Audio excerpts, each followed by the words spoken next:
Okay, I have opened Adobe Premiere Pro, and I'm going to start a new project, and I'm going to call it Dance Video. You can name it whatever you want.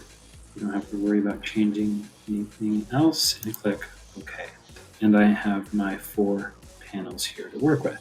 I'm going to import my video clip here by double-clicking here. Okay, this is the first time I've done this, so we'll see how it goes. I'm going to drag my video clip into my timeline. The first thing I'm going to do is I'm going to review this clip to find the 10 or 20 seconds that I want. You can see this is a 33-second video, so I'm going to spend some time finding the 10 or 20 seconds that I want. And I'm going to fast forward through this. I think I want to start right there, so I'm going to put a new edit right there just in case. Okay, I'm going to click this part that I don't want. I'm going to click Ripple Delete, and it gets rid of everything and moves my other clip forward. Okay, so this is the clip that I'm going to work with. And what I'm looking for here is 4 to 6 frames that I want to freeze and take out. So again, I'm going to fast forward through this and find the 3 to 6 places that I want. I like that one. So what I'm going to do is click M, and I'm going to place a mark right there. And then this is the important part. I'm going to export this frame. If you don't see this export frame shortcut, you can click over here, export frame. Boom. I'm going to name it Dance 1. Okay, so right now it's sending it to this folder on my computer. Okay, and you could click Browse to say where you wanted it, but I'm going to keep it in this folder. Okay, now I'm going to look for another one.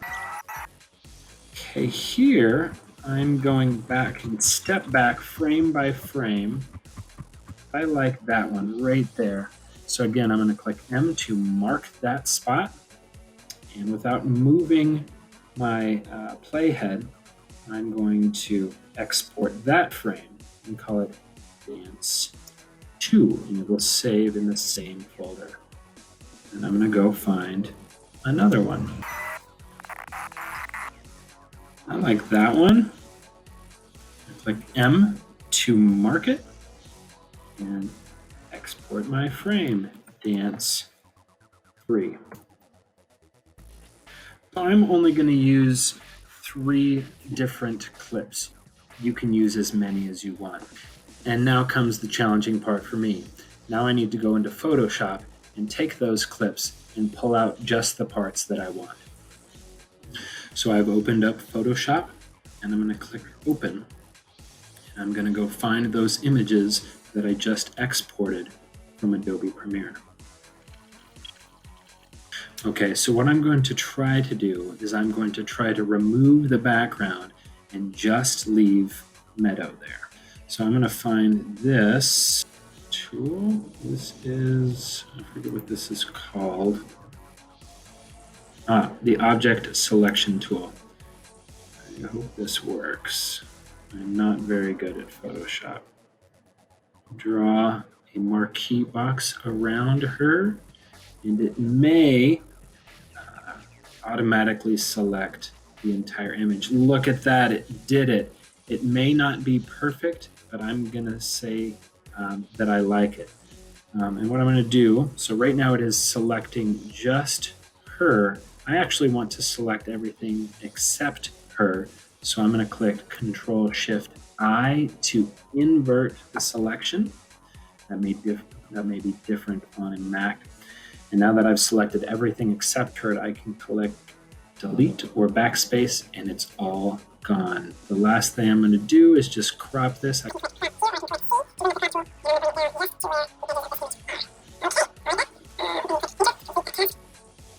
going to do a quick export. And now I have Dance 1. I'm going to overwrite that previously saved file. Yes, it already exists, and I want to overwrite that. There we go. So I've got one. This is just an example, so I'm just going to do one, and now I'm going to go back to Premiere Pro. So I'm back in the Premiere Pro. First, I'm going to import that image. So I did a right click over here, or I can double click to import that image, and I saved it here. Dance 1, there it is. So I have this still image. I am just going to drag that clip. It's now just a solid clip here.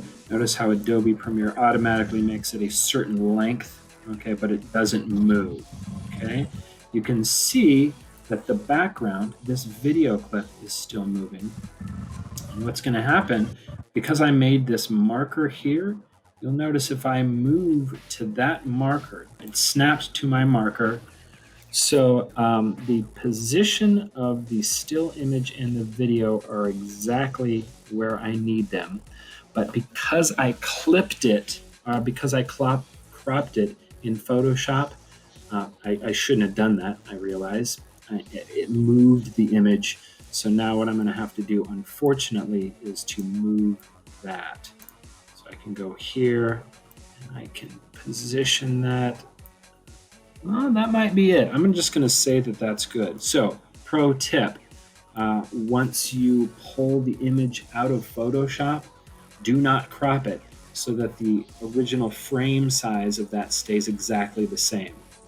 That was a mistake on my part. Newbie mistake. And now here's the trick.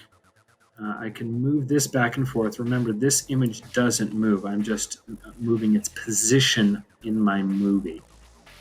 I want it for, all right, I'm just going to shorten it. Okay, right about there. Let's see how long it is. Okay, perfect. So I'm going to put my playhead, oops, if I select this in video, by going up and down with my up and down arrows, I can go to the beginning and the end of these tracks, a very useful hotkey. And I'm going to go right to the end there. This is where the magic happens. These up here, I'm going to use what are called keyframes, and it will make sense as I do this. So I'm right at the end of my clip. Okay, so I've selected this still clip. If your effects controls don't show up, you can click Shift 5 to have them show up, or you can find them up here. Okay. And I'm going to click a keyframe. I'm going to click this little stopwatch, and a new keyframe shows up right there. That's what that is. Okay. Now I'm going to move my playhead to the beginning of this clip. Okay. Again, I use the down and up arrows to get to the beginning and the end of that clip. And I'm going to, I can click here to add a keyframe, or I can just move this. So I'm going to move this image off screen. Okay, so I can move that way. I'm going to move it up a little bit. Okay, there, and then off screen. Okay, and so what that means is that the beginning of this still clip, this keyframe means that the image starts up here, and then as we move through this clip, it will eventually make it right here. And what should happen is that she will float in, and it will lock, or it will match with the video. Let's see how it works. This is the first time I've done this. There she is, and boom, it worked.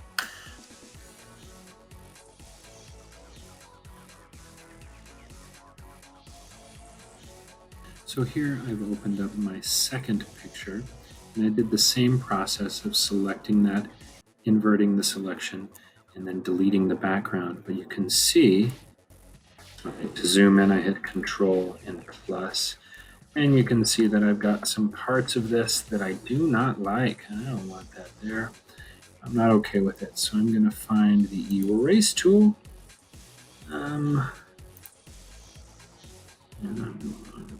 Oh, right. So it won't work because I'm selecting the background. So I'm going to Control Shift, invert that again. Okay, so I can use the erase tool to play with my still image a little bit. All right, not perfect, but okay for our example.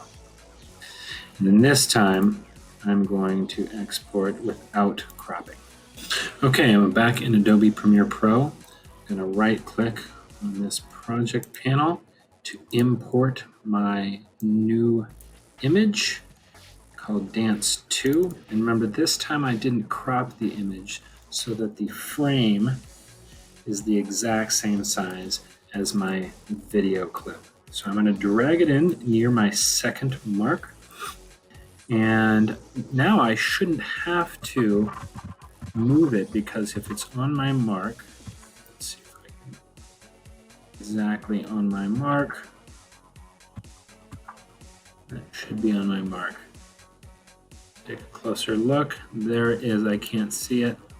Okay, so I've lined it up, and now I wanted to show you some new things with keyframes. So I'm going to shorten this up again.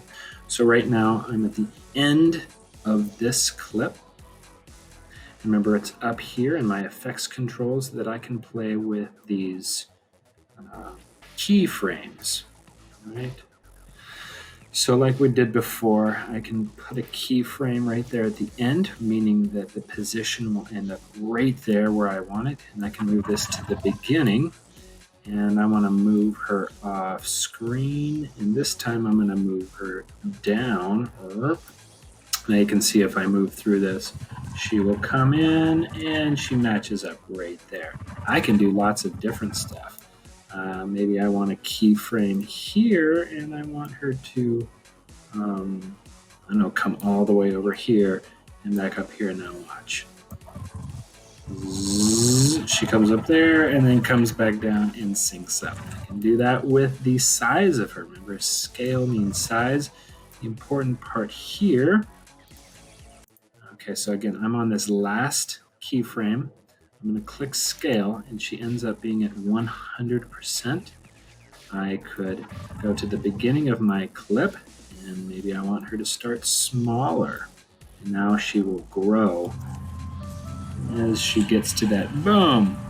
Okay, I could even do this with the rotation. So again, the important thing, these are blue, which shows me that I am on that keyframe right now.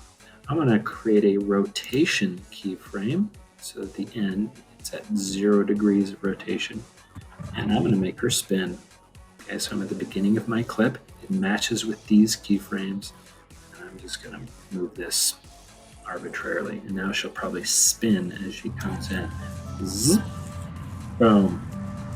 So you can play around with these keyframes. You can move them around. I can move back and forth. This button here moves my playhead. This is called the playhead. It moves from keyframe to keyframe. And once I'm clicked on one, I can adjust that keyframe however I want. Okay. I could even add a new rotation keyframe. Let's see what she does now. There you go. So you can do this with any number of the clips along your video. A reminder that as I was moving through my video file, I clicked M and made a marker. And while I was stopped on that place where I marked, I exported that frame. Again, that was this one here. I exported it, saved it, and then I had to go to Photoshop to remove the background. And you can do that creatively. If I continue editing this, I might remove her head, or maybe I will move her shoes. You can get creative with it. I look forward to seeing your videos. If you have questions, please ask.